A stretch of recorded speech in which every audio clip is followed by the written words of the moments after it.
Before we begin this video, please leave a like, share, subscribe, and turn on the notifications. What's going on, y'all? This is Straight to the Point Tech. I'm back again with another video. And for today's video, we're going to be talking about the big three, which is exciting. So without further ado, let's get into it. All right, so as you can see here, I've added a new addition to the family, the ROG Ally X, which is in the bottom right corner. But let's talk about all three of these, right? So to the bottom left, we have the Steam Deck OLED. To the upper middle, we got the Lenovo Legion Go. And to the bottom right, we have the ROG Ally X. Now, you may be saying to yourself, what's the point of all three?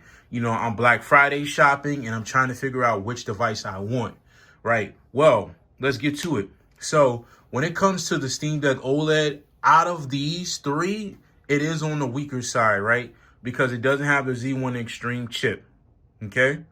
So therefore, it's not going to be giving you the CPU and the GPU power that the Z1 Extreme chips give from the Lenovo Legion Go and the ROG Ally X, even the ROG Ally Original, right? However, though, the Steam Deck OLED is still a viable handheld device. It's got a beautiful black OLED screen.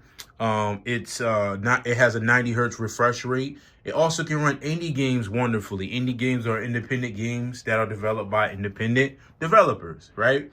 Also, a lot of the games from the PS4 era and the Xbox One era, the games still look beautiful, right? They still run at 90 frames per second. Keep in mind, the architecture from computers, like actual like PC gaming and console gaming, is completely different. So a lot of the games you see that look, ugly, let's say, per se, or the frame rates are extremely low on Xbox One and PS4, the frame rates are gonna be higher on a PC or even a PC chip handheld device, because the architecture is different. The rendering is different, right? So it may not be able to run at 1080p 30 frames per second, or it may not be able to run at 1080p 60 frames per second on console, but on the actual handheld device like the Deck OLED, the games could run at 800p 90 frames per second, and then, can scale up to 900p at maybe 55 or 60 frames per second. To me, that's a win, right? So that's where the Deck OLED shines, right? You've got the beautiful display, which is an OLED, and then, you've got the 7.4 inch screen. Can't forget that. And then it's got a beautiful 90 hertz refresh rate. Still fast, still does what it needs to do. You can also add emulators. There's thousands upon thousands of customizability options. So this is a viable device. The LCD version is on sale for $325.99. But if you can bypass getting the LCD version and you can spend a little bit more money, go ahead and get the OLED version. I recommend it. You will not regret it at all. All right, and then to my upper middle, right, which is here, we have the Lenovo Legion Go. Now, as far as the Lenovo Legion Go goes, it doesn't need an introduction. I've made numerous videos on it. Why you should get it. Still a great device. It's on sale for $549.99 at Best Buy. Now, I do recommend, if you aren't afraid to and you want to save a little bit money, go on bestbuy.com and see if they have an open box. You won't regret it. A lot of the times, the open box devices just maybe are missing either the power brick, or there's minimal cosmetic damage, like maybe one little scratch that's not going to hurt anything, or it may not be any issues with it at all. It's just sold as open box. But the Lenovo Legion Go, self-explanatory, 8.8 inch display, 144 hertz refresh rate. It doesn't support VRR, but I mean, it can still produce a beautiful display. Little bit of tweaking and tinkering with the GPU settings, setting up the VRAM, to 6 gigabytes or 8 gigabytes of VRAM still will do you justice, or even setting in that auto, depending on, what your gaming, what you're looking for your gaming experience to be with a particular game. It's still going to give you some of the best, visuals and, frames per second. So that's the Lenovo Legion Go. So big up to the Legion Go. It's my second love. You know what I'm saying? So I recommend it to you. Pick it up. Definitely don't pass on it if you're looking to get it. Now, the bottom right, the sleeper, the ROG Ally X. Now, I'm going to tell you a little quick story about the ROG Ally X. So the ROG Ally X came out 6 months ago. I slept on it. I slept on it because I was like, what is this little 7-inch screen doing amongst the 7.4-inch OLED display from, the deck on the Steam Deck OLED? And, how is it going to compete against the 8.8-inch Lenovo Legion Go? Like, what is, Asus thinking? Well, I was wrong, so I saw it was on sale. Also, the white Z1 Extreme was on sale as well. But I seen the Z1 Extreme X on sale, and I was like, you know what? Which I believe there's only one Z1 Extreme X, and it's just the base black model. And I was like, yo, you know what? Let me get it. So I got it, and it was one of the best decisions I made. I slept on this device, but what makes it so special is this. So a lot of the things that the Deck OLED cannot do and the Lenovo Legion Go can't do, yo, the ROG Ally X packs a punch. Frames per second are higher on many games. The software integration is much better. Yeah, Asus doesn't have the best customer support, but the software integration on the ROG Ally X is amazing. I have no issues with running games. Even at 720p, I can get 100 frames per second, setting the in-game settings to balance or quality, right? Keep in mind, setting the TDP to 18 to 25 watts, I can get great performance.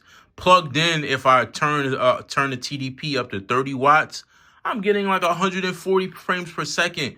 Black Myth Wukong, Hogwarts Legacy, even Silent Hill 2 Remake. Keep in mind, on the Lenovo Legion Go, I love the Legion Go, but I was getting poor frames per second. Even setting it on low settings, I was getting stutters. I was just having so many issues. I ran it on a ROG Ally X. I had no problems. So this device that I'm, talking about, bottom right corner, ROG Ally X, is going to stand the test of time when it comes to AAA titles. Yeah, you might have to tinker the settings just a tad bit, but it's doable. And keep in mind, the battery life on this device, even at middle settings, medium, is much better than the Lenovo Legion Go. The Steam Deck OLED, I believe, has a 60 watt or 70 watt hour. I believe the ROG Ally X has an 80 watt hour battery, right? Giving you more time to play your games, giving you much more customability when it comes to your in-game settings. So you don't have to worry about if you crank up your settings from medium to high, the battery is going to die in 45 minutes. You do that on a Lenovo Legion Go. Let's say you turn up your TDP to 30 watts, you're in trouble. Your Legion Go is going to conk out on you. You're going to have to charge it again. No bueno. So the ROG Ally X is, to me, in my opinion, the best handheld of 2024. I'm giving second place to the Lenovo Legion Go. I'm giving third place to the Deck OLED. And the only reason why I'm giving third place to the Deck OLED, because the chip in it cannot, right? It cannot compete with the Z1 Extreme on the Legion Go or the ROG Ally X. But it's still a great device. I love it.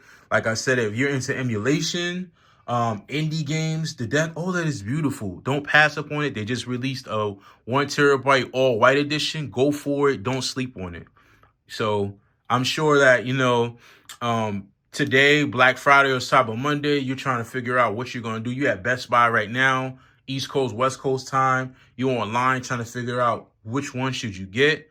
Honestly, if I'm you, I'm in your shoes right now, and I'm looking for a handheld device, right?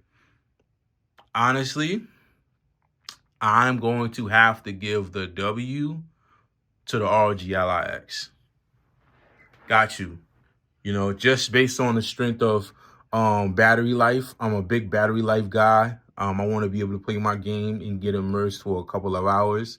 And just for the simple fact that the software integration and support is great. Asus continues to do a great job updating the BIOS and all the drivers. So go with the ROG Ally X. And then, the second option between the last two contenders, which would be the Legion Go and the Steam Deck OLED, that's totally on you. Like I said, indie games, flawlessly, PS4, Xbox One era, pretty good. Xbox 360, PS3 era, games run beautiful on this device. This device here, There's nothing that it can't do. It's just that the thing that really draws it back is the battery life, because this is such a behemoth device. It draws a lot of power. If you decide to get the Lenovo Legion Go at 550, use it as a mini PC. Plug it into your desk, your office desk. Get you a Corsair mouse. Get you a Corsair keyboard. This is the K6030. Get you a nice, Corsair mouse that lights up, and use it as a mini PC. That's what I'm using mine as. It can run Stalker 2. You could crank up the wattage to 30 watts. I mean, nothing that this device can't do. It just needs to be babysitted with a battery because it just burns so fast. But anyways, y'all, I appreciate y'all tuning in. I appreciate the support. Next video coming is going to be the best games on Steam currently on sale, because I want y'all to get the best bang for your buck, and I'll be independently using my Steam Deck OLED to let y'all know which games I recommend. Steam has a big autumn sale going on right now, so I want y'all to, get the best bang for y'all buck before the sale's over. I don't think the sale ends to December 4th, so you got plenty of time.